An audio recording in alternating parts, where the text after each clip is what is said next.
So we went back, created the vinyl tablecloths, and then sold about 10,000 of them. And now we're on what we used to be plastic, now we're paper, plastic. Now we're back to paper versions. And these are our new family table time kits. And I'm going to give you each one, I'm going to kind of run through how we do the family table time meeting.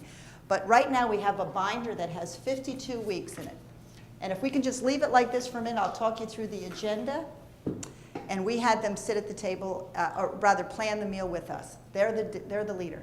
They get to pick what we call a talking torch, which was great. And Neil and I have even done this in car rides where he and I are taking turns with the talking torch because we kind of like to talk a lot, both of us.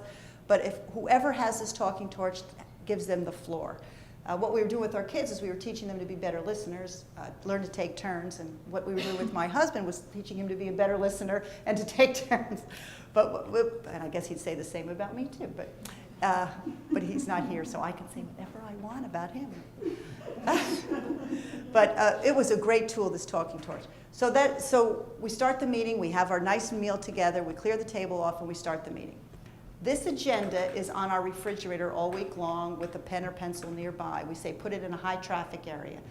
A pen's there, we can fill in any discussion topic we want that we can talk about at the meeting. And we have ranged from, that would be there, we ranged in discussion topics all over the board. So that's sitting there. The meeting comes, the leader takes the agenda off the refrigerator, gets the talking torch, and we start our meeting. The first thing we do is we do compliments. And it's a great way to start it. And what really blew us away is, I think Neil and I were a little bit better at it, but the kids really didn't know how to compliment. I mean, if you think about it, the first compliment came, we have two boys that are, at that point were 5 and 6, and the girls were, 5 and 7, and the girls were 8 and 10. And the boys, the compliments would be, well, you didn't hit me that hard this week. Or, the way you teased me last week wasn't as bad as the way you teased me the week before. They were compliments in their mind, but we kind of had to turn it around a little bit to make sure we could fix this. And it worked with example. As Neil and I showed by example how to compliment, it became the best time of the meeting. We ended up saying, one of the best ones was when those boys said to the brother, I want to thank Kyle for letting me play with him when his friend came over this week. What we would see would be the reaction of the giver and the receiver, and it changed the whole dynamic. To this day, Kyle now is going to college in a week, and his brother, they are so tight, and they have always let each other play with their friends. They have two separate friends, but boy, that night when that compliment came, I saw the whole dynamic change.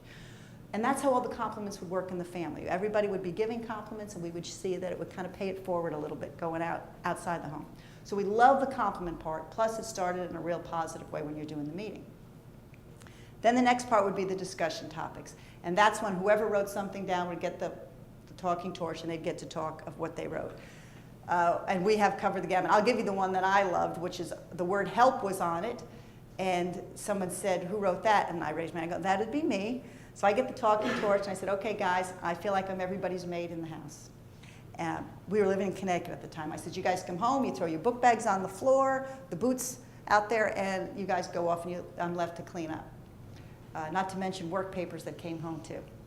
He is not here. So what do we do?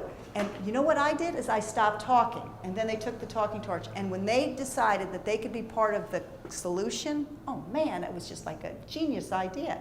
And because they came up with it, which was to get a bench by the front door for their backpacks, to get, I think we used milk crayons for their boots. They set up the whole plan, and because they set it up, they implemented it. It was brilliant. And I just went like V8. That was just brilliant. From now on, it can't be a democracy because they would definitely outnumber Neil and myself, but if they had a say in it, we can give them a say. So it was beautiful. So they got empowered more. They felt like they were a more stronger part of the family. And we would cover discussion topics that would range from vacations to problems with the way we thought we were being treated by the other one to positive and negative, everything. And some of them we would solve at the meeting, and some we would take over to the next meeting. But it was a great forum.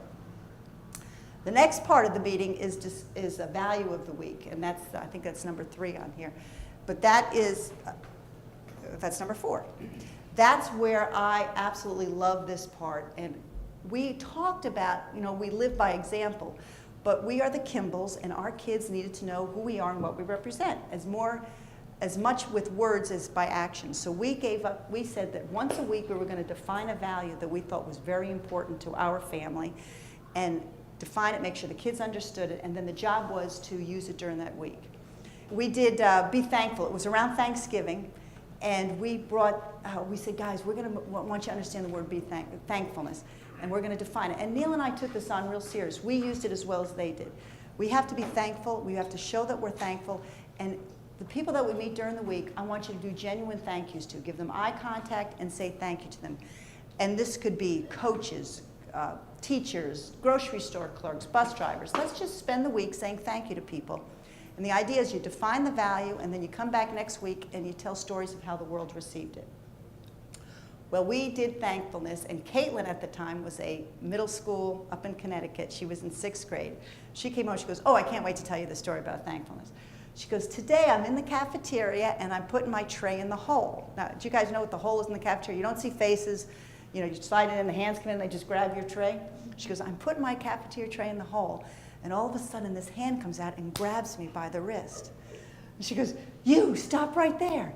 She goes, Mom, Dad, I freaked. I dropped the tray. I just stood there. I just started shaking. I didn't know what to do. She said, all of a sudden, these 3 little ladies came back with their hairnets, came back from the front, came out from the back. And they sat down, they walked up to me and they said, you know, you're the only one in this school who has ever said thank you. And said, here, we baked you some homemade cookies.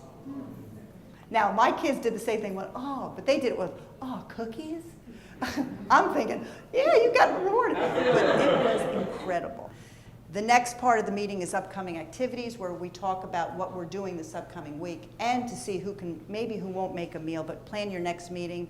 See how many meals you can have together during the week, and to find out what sporting events maybe you can do with each other, or what activities, what engagements that you have that you can join the other one with. So that's a very cool part. And then we take our tablecloth or placemat and we journal on it. And now I'm going to let you open it up if you can.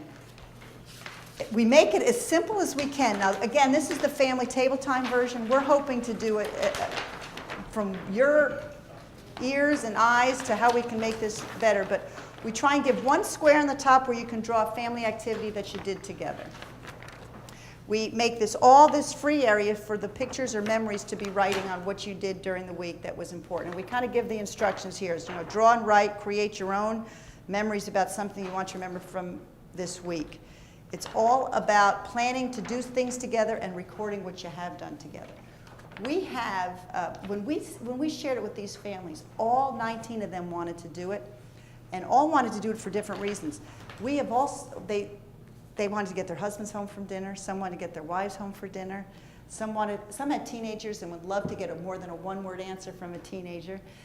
Some had young kids and said what a great keepsake it would be. We're already doing the meals together, but I sure would love the keepsake. We have done it. We've had a gentleman that took it to his pre-Cana or his marriage preparation and asked couples to use it for a month straight so they can communicate and get used to coming to the table. We truly believe what you do now as young adults, young parents around the table is going to be what you do later on when the kids are older and when you have the children. I joke with my husband, we're really raising our grandchildren right now, because what we're doing with our kids, we pray and hope that they will do with their kids. And that's why we came back to the table, because of how what we learned when we were growing up. So the tablecloth the table placemat is for the creativity. I can answer any questions I want, but I kind of just gave you the basics. We know that some have kids, some don't have kids, but we really think the idea of communicating together around the table, we find the table is the most important piece of furniture in your home. For adults, we call it the cheapest prevention tool, because it is where you can solve and talk to your kids about everything, and they open communication.